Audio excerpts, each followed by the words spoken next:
Everyone. Sorry for the delay. So sorry for the delay. We're having challenges connecting. We're going to start in the next few minutes.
Okay, okay, yes. Good evening, everyone.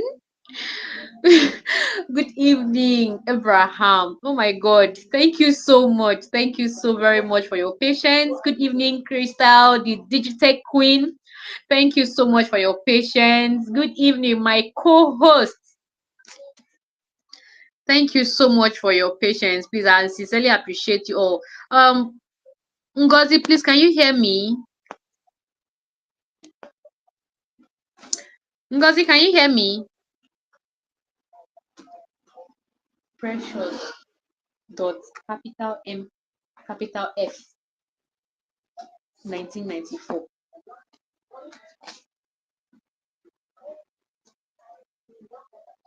Please, can you hear me? I can't hear anybody. Is it from my end?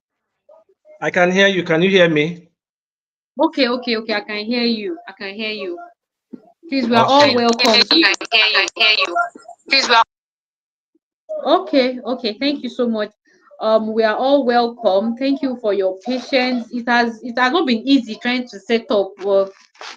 I'm glad we are here, and we just have few minutes gone. We have few minutes left too, so we are going to hurry as up as much as we can. So our co-host today is Ngozi M Amadi. Ngozi, can you hear me?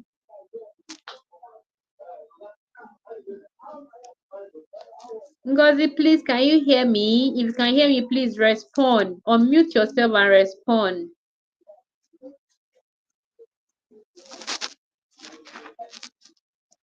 Okay, okay. Okay, so since she can't hear me yet, so let's just move on. Once she comes on board, we are going to bring her up and introduce her. So I want us to talk about women as change agents in Africa. I don't know why, but I'm in love with this topic. Why? Because I'm a woman. Abraham, sorry. I wish you were a woman right now. But well, I love it so much because I'm a woman. So it's quite interesting to know. Anything that has to do with women, I'm so much invested in it, and I'm looking for how I can invest in the life of women across Africa. And talking about women being change agents, a lot is going on right now. A lot of women are raising the bar, and the number one woman that is raising the bar is me. I am raising the bar in the beauty industry. Like I'm emulating Tara Pella Dorothea, the first woman that brought makeup into Nigeria. I'm emulating her, and I'm trying to set the pace like she did in the beauty industry. So when people say I'm in the beauty industry, I'm doing so much. I'm not there to make money. I'm not there to collect money. I'm there to give money self to people. I'm there to give knowledge. I'm there to impact people so that they can make money from what they know how to do best. And today I would love to sincerely hear from our speakers. I would love to hear from Abraham how women have, made a lot of difference, a lot of changes, how women have raised the bar. I want to actually talk about how empowering a woman can benefit Africa, can benefit a household. Okay, you are married, you have a woman in the house, so you know what it means to invest in a woman. When they tell you invest in a woman, because when you invest in a woman, a lot is going to come out of her. So I want you to, just talk on why empowering a woman is very important. Thank you. Okay, thank you very much. Good evening, everyone, from wherever you are in this part of the world. It's either good morning or good night or good evening. It's a pleasure to be here. It's a short notice video live, but it's a pleasure to be here. So women are nurturers. That's the first thing, you know. And when you nurture a woman, she takes care. If you've ever looked at a household with a father and mother, the father provides and the mother nurtures. She takes care of the environment. She makes sure food is ready. She makes sure the kids are sorted out. Even and she doesn't even forget her parents. That's one thing about ladies. So even when they do get married, they still remember, oh, my parents, I need to reach out to them. So by nature, women are very loving, very sophisticated, very elegant. So for me, if you invest in a woman, you are investing in a community, because women are community bound people. They are nurturers. If you invest in a woman, you are nurturing a community, because she's not just going to go out there and learn all those knowledge and keep going. She's going to come back to her roots, to her community, to try and improve the lives of other women, to even try and improve the lives of her immediate family. That's why in the past, some people in those days, when I was growing up as a child, maybe things weren't working so well in the family. The mother would have an opportunity to maybe travel abroad and go and work as a nanny, and she'll go there and work and send money home to make sure that the family is taken care of. So for me, if you nurture, if you empower a woman, you are nurturing a community. It's as simple as that, because she will not only look for herself, she'll not even look for, okay, what do I benefit, but what I benefit and how I can impact my community so that they can come to the same level where I am. There are a lot of women who are empowering communities and doing lots of great work in the community in Nigeria. I think the best thing to do is not to try and push women down and try and say, look, in a male-dominated community, it's all for the males, and women should be at home and take care of the home. Women can also be in politics. They can be in places of power, and they can effect change as well as anybody else. We just need to support them and give them the tools they need to thrive. So empowering women for me is as simple as, okay, my daughter, for example, I teach her the the difference between male and female, and the fact that because you are a female, it doesn't make you less of a male. I am also trying to create a balance, because the narrative out there is that women are supposed to be not seen but heard. So they may be talking, but they are not supposed to see them. That's the kind of era I grew up in, where when males are talking, women are at the background somewhere. And even though I live in South Africa, it's still very strong here, where males are gathered, women are not supposed to be there. But we must understand that we are equals. Women were created as helpers. So that's the second point I wanted to share. Biblical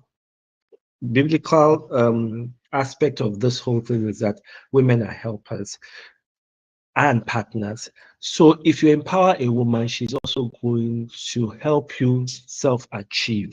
And we've heard all the stories time and time again of either a woman who is very powerful or influential or has a better job than the husband or the person she's dating. She'll find ways to bring him up to the same level where she is.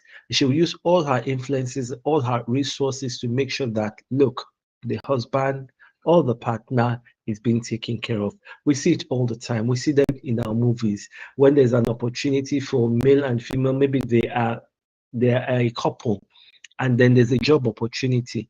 And when that job opportunity comes, instead of the woman to take it, she would rather say, give it to my husband or give it to my boyfriend. Now, the negative narrative that comes around about that is that, of course, the man ends up leaving her behind, which is not a very good thing. However, should it stop women from being who they are? No, it shouldn't stop women from being who they are. Women are nurturers, women are partners. They help sustain and grow and groom the society.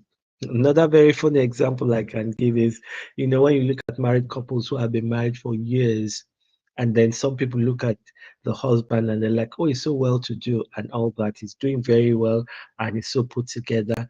Most of the time, people do not know the hard working, the work that the wife has done to bring that man to that level. So what we are seeing on the outside is a polished looking man. He's looking decent, he's respectful, he has manners, but there's a woman working at the background.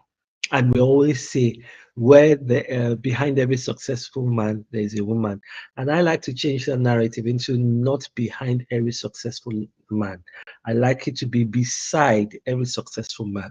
Because remember, a woman is a partner, she's not a subordinate. So beside every successful man, there is a woman. Because I can't function without my wife. I mean, if she's not all right, I can't function.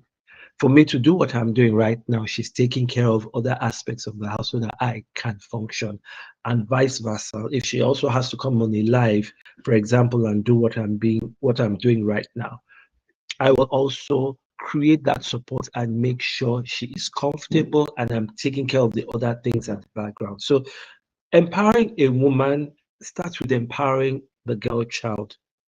I want to share a story. So my daughter said to me, and that time she was 7, that was in 2021. She just started, well, you call it basic one in Nigeria. Here in South Africa, we call it grade 1. So she just started grade 1, and she used to love to wear this type of clothing that reveals the arms, alter neck, for want of a better expression. She used to like to wear those sort of things. Sorry, please.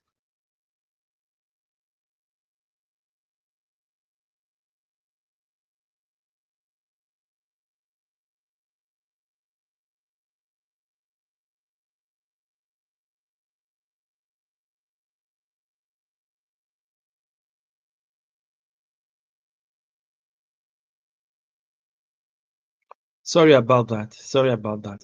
So I was telling the story of my little daughter when she just started basic one, grade 1, and she went to school. Usually on a Fridays, they don't wear their school uniforms. They allow them to wear party dress, and they contribute a certain amount that the school would keep for less privileged um, families.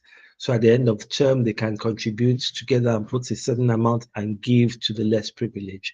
So for her to wear the party dress, she has to give a certain token, and that is what it was meant for. So this particular time, they were asked to dress like princesses, Cinderellas, and she didn't have any of those Cinderella clothes because she liked all her alternates and the one arms, the showing of arms. She didn't really have dresses. So she wore what she had. And she remembered a young boy saying to her, "You look like nothing. You don't look like the rest of the other beautiful girls." And she came back to me. It obviously touched her. She came back to me and she said, "Daddy, imagine what this young man said to me. This young boy said to me, he said, I look like nothing." And I said to her, "That is so untrue. First of all, if he said to you, you look like nothing, then you ask him, what does he look like? So you don't just accept what was said to you. You must be able to speak your own truth and tell people, look, I am beautiful. This is my dress. I love it. It was bought for me by my parents, and I look beautiful in it." So empowering women starts from empowering the girl child, making sure she goes to school, making sure she has quality education, making sure she has parents, making sure she has father figures that are there to support. The mothers are there to support, fathers are there to support, and we are there to be by her side every step of the way.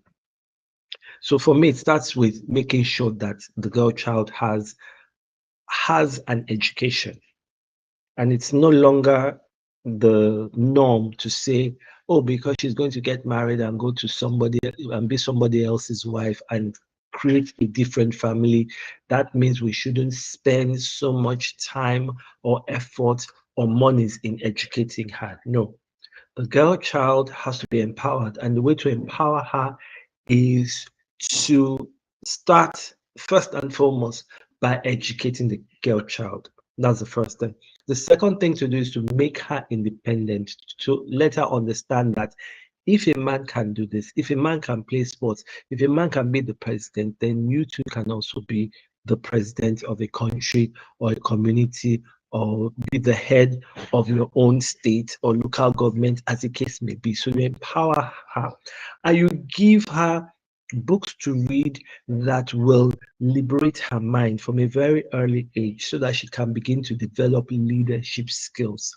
And now, one thing they are doing with the children in this century is that they're teaching them how to become thinkers. So it's no longer 1 + 1 = 2, but it now becomes, why is it 1 + 1 = 2? Now you have to be able to explain or think out the answer and show your steps of how you arrived at 2.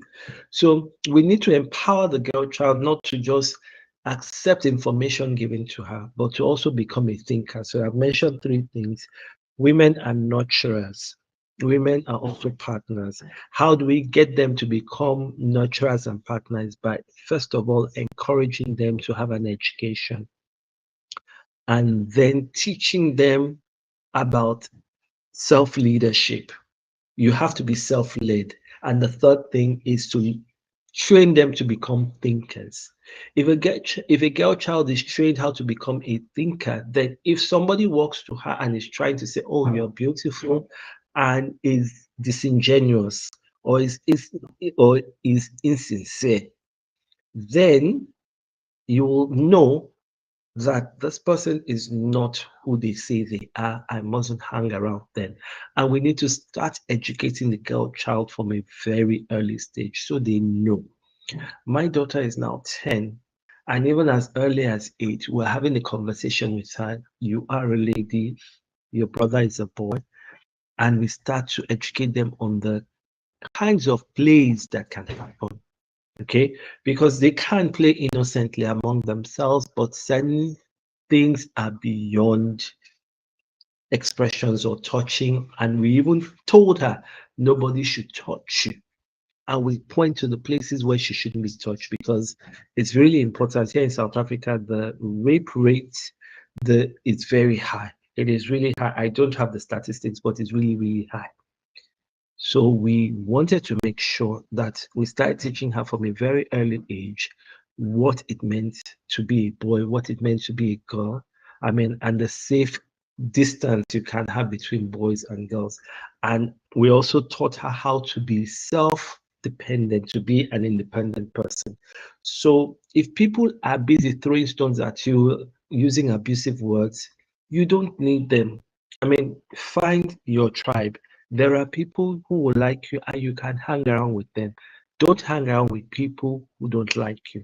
She's 10 years old now and she knows to go about her business. She knows where she's needed. She knows if she's not needed, she's not going to be there. She knows the safe zones. She knows no touching of anything. You know, we can say hello and all that. We've taught her how to be independent.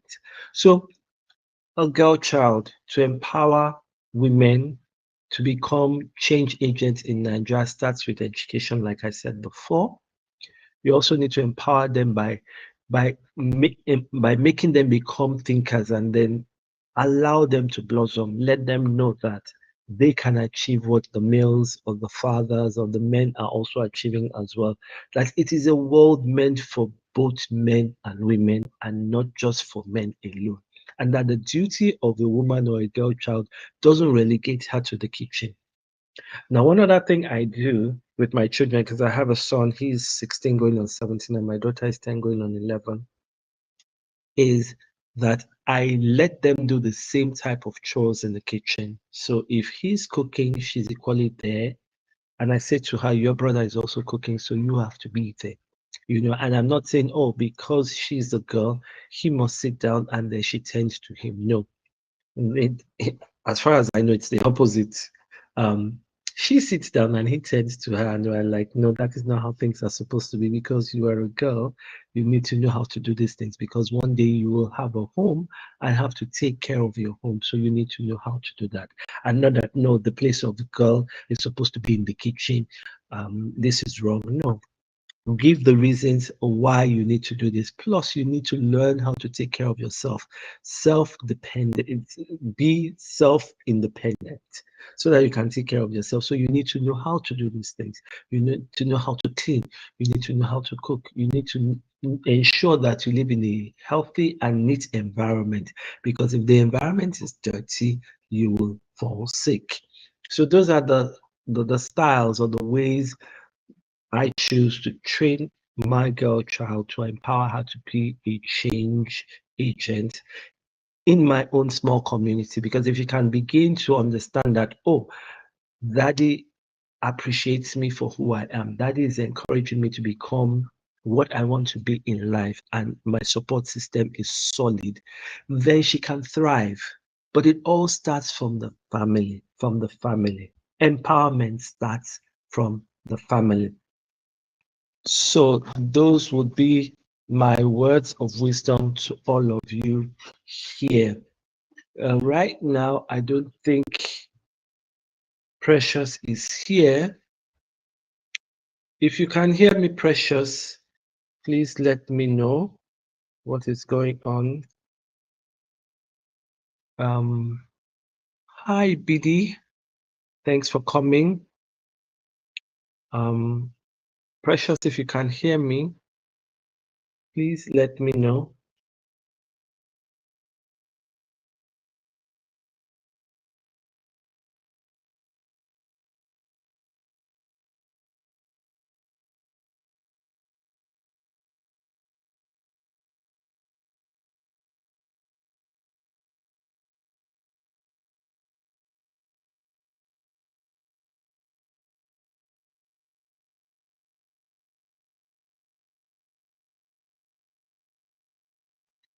So Precious is no longer here and I cannot reach her.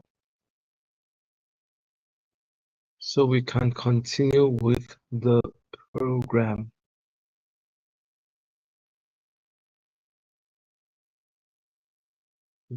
I cannot reach her, so we can continue with the program. So in the absence of Precious, I want to apologize for this delay and for the network challenges she might be experiencing and how disorganized the whole thing is going. I'm really sorry about it. And I'm sure we'll be able to reschedule this event. So in the absence of Precious, and I want to thank you all for being here and then wish you all a pleasant night's rest. So I can assure you we are going to reschedule this training. Thank you all and God bless you. Bye everyone.